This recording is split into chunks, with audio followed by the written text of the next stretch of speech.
Humfu Tara Taruk Suba Republic Day gi Thoram Directorate of Prison Asinduna Manipur Central Jail amadi Manipur Central Jail Sajiwa da ngarang pangthokre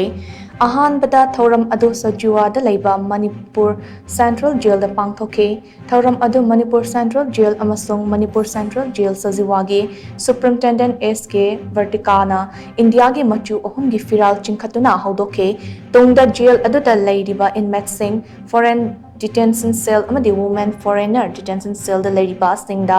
ahau athum kaya yenthoke tungda mathau ningthina tauba officer tara nipanda recommendation certificate su yenthoke thoram aduga mari leinana SK Vertikana High Republic Day khudingi jail asada leiba thadokiba yaba gi ayaba piraklaba prisoners sing thadok lamba adu chahi asigi oinadi ayaba piraktabana thadokidre jail asida mathau ningthina tauba khangatlaba officer sing dasu thoram asiga mari leinana recommendation of certificate yenthoktuna pukning thogatkre haina so mahakna makata na fongdoke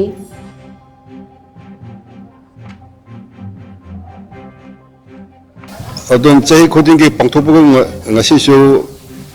Republic Day celebration adom akhoi prison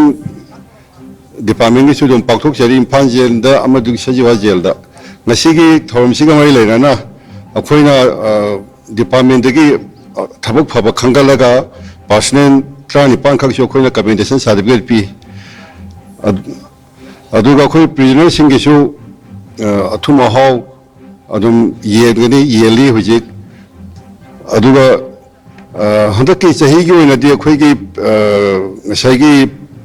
Independence Day or natragana Republic Day ga mai leina na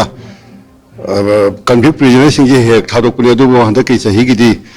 adugumba khoi recommended tawgi adubu committee na reject tawpadi handaki Republic Day ga leina mi amata kambi amta handaki thadok khidre. Thank you. The Kanoni Hoje Akwiki jail department say Yamni department or I am back issue. I'm not cannot talk that one the kids he Sango Sakapakara cannot over Sajiwa the Sugar Koi Sango Sakali, Uncle Sango Sakali, SP office, director prison issue office, Aduga Kwiki the court section or Riba, the Gakoi vocational training Kai. Yang kena je koi sewa sakapakan honori koi gi Manipur government gi pirapo koi gi budget pay budget tu gi chana na koi yang kena sewa sakapo honori.